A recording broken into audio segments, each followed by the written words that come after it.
आहा, काय सुंदर झालं आहे वांग्याचं भरीत. छान लुसलुशीत, मस्त सुगंध येतो आहे. मी प्रणवती बोरसे तुमचं सर्वांचं प्रणवती किचनमध्ये स्वागत करत आहे. आजची रेसिपी आहे वांग्याचं भरीत. हे आता थंडीचेच दिवस आहेत आणि आपल्या बाजारामध्ये सुंदर अशा वांगी अशा सुंदर भाज्या मिळतात. आता हे भरताचं वांगं म्हणतात आणि ह्याला मस्तपैकी मी स्वच्छ धुतलं. आणल्यानंतर खूप ताजं होतं. हे घेताना बघायचं याला कुठे भोक नाही आहे ना. भोक असेल तर ते घ्यायचं नाही, कारण त्याच्या आतमध्ये कीड असते. आता हे काळं शार मस्त वांगं आहे आणि हे मी लोखंडी तव्यावर भाजत ठेवलेलं आहे. लोखंडी तव्यावर भाजताना माझा हा तवा जुना आहे, कारण तो खराबच होता. आता बघा आपलं हे वांगं छान भाजलेलं आहे. मला वांगं भाजायला 10 मिनटं लागली. त्याची सगळी सालं काढून घेतली वरची ती. आणि आता हे वांगं त्याचं देठ पण काढलं. तुम्हाला हवं असेल तर देठ ठेवत चला, पण माझ्याकडे देठ नाही खात कोणी. आता हे वांगं मी कापलेलं आहे. मला ह्या वांग्यामध्ये थोड्याशा बिया सापडल्या. तर कसं आहे ना, आम्ही बिया खात नाही. ज्यांना बिया आवडतात त्यांनी ठेवायचं, कारण बियाने किडनीला त्रास होत असल्यामुळे मी बिया घालत नाही. तर मी ह्या सगळ्या बिया साफ करून आपलं हे वांगं व्यवस्थित चिरून घेणार. तुम्ही माझे रेसिपीचे व्हिडिओ शेवटपर्यंत बघत चला, म्हणजे तुम्हाला टिप्स आणि ट्रिक्स मिळत जातील. हे आता छानपैकी मी कापलेलं आहे वांगं, भाजलेलं वांगं. आता मी काय केलेलं आहे, 2 मीडियम आकाराचे कांदे घेतले आहेत आणि ते ऑमलेट कट केलेले आहेत आणि ते छानपैकी मी तेलावर म्हणजे 4 चमचे तेलावर परतून घेतले. आता भरताला थोडंसं तेल जास्तच घालतात. मी भरीत वेगवेगळ्या प्रकारची करते. हे एक थोडंसं पंजाबी स्टाईल आहे, पण हे पण सुंदर लागतं. आता मी मीठ घालून कांदा ट्रान्सपरंट होईल असा मी परतणार आहे आणि ह्याच्यात मी आलं लसणाची गोळी घातलेली आहे, म्हणजेच पेस्ट घातली. हे छान परतून मी घेणार आहे.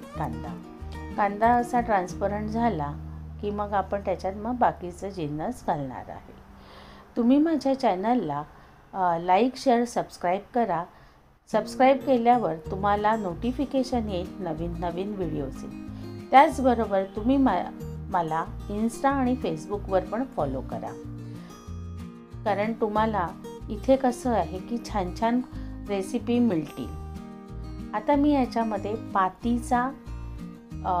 पातीचा लसूण घातला आहे. पातीचा कांदा असतो तसा आपल्याला हिवाळ्यात पातीचा लसूण मिळतो. हा मी त्यात घालते, कारण मला खूप आवडतो आणि वांग्याचं भरीत किंवा नॉनव्हेज या आयटमना तो खूपच सुंदर लागतो. त्यामुळे जेवढा तुम्हाला पातीचा लसूण मिळेल तेवढा तुम्ही घ्या, कारण या दिवसात तो खाल्लेला चांगला असतो आणि टेस्टी पण लागतो. आरोग्याच्या दृष्टीने सुद्धा तो खूप चांगला आहे. तुम्ही माझे चॅनल पूर्णपणे बघत चला. त्याचबरोबर तुम्ही मला कॉमेंट करा. कॉमेंट केल्याने मला समजेल की तुम्हाला माझी रेसिपी कशी वाटली आणि माझ्या रेसिपी तुमच्या किचनमध्ये करून बघा. मी 1 चमचा धण्याची पावडर घातली आहे आणि 1 चमचा मी जिऱ्याची पावडर घातली.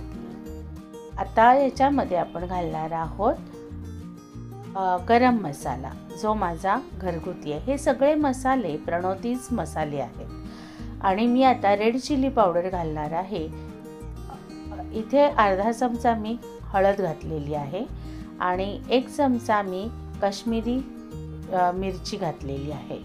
ही जास्त स्पायसी नसते, पण आम्ही जास्त स्पायसी खात नाही. इथे मी थोडीशी ही कसुरी मेथी घातली आहे आणि कसुरी मेथीमध्ये थोडंसं माझं कोल्हापुरी मसाला मिक्स झाला होता, तोही घातला आहे. तो त्याचाही फ्लेवर येईल. तर असा मस्तपैकी आपण ते सगळं एकत्र करूया आणि छानपैकी आपला हा कांदा परतून झाल्यानंतर आपण कापलेलं वांगं त्याच्यात घालणार आहे. कांदा हा टोटली आपण एकत्र करून घेणार आहोत, जेणेकरून त्याला सगळा मसाला लागेल.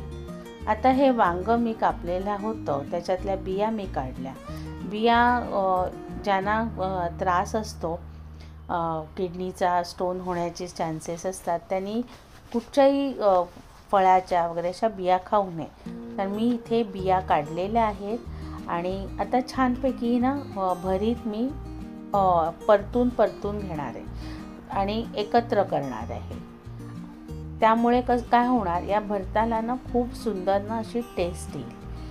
आणि हे करत असताना अगदी सोपं आहे हे भरीत करणं, पण ह्याचा तो भाजका स्मेल खूप सुंदर लागतो. आपलं आता भरीत हे खूप तयार झालेलं आहे. आणि तुम्ही माझा व्हिडिओ शेवटपर्यंत पाहिल्याबद्दल तुमचे मी धन्यवाद करत आहे.